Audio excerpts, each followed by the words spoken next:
వర్షాకాలంలో weather change అవ్వగానే వర్షాకాలంలో దగ్గు జలుబులు వస్తుంటాయి, ఎందుకు వస్తుంటాయి అని అడుగుతున్నారండి. అండ్ తరచూ రావడము ప్రమాదకరమా అని అడుగుతున్నారు. వర్షాకాలంలో మనకు వెదర్ మారినప్పుడు తేమ శాతం పెరుగుతూ ఉంటుందండి.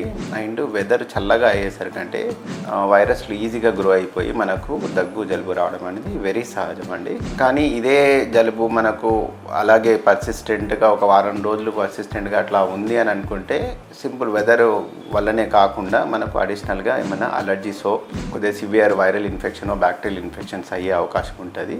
అట్లాంటి కేసెస్లలో మనము డాక్టర్ని సంప్రదించాల్సి ఉంటుంది. Thank you.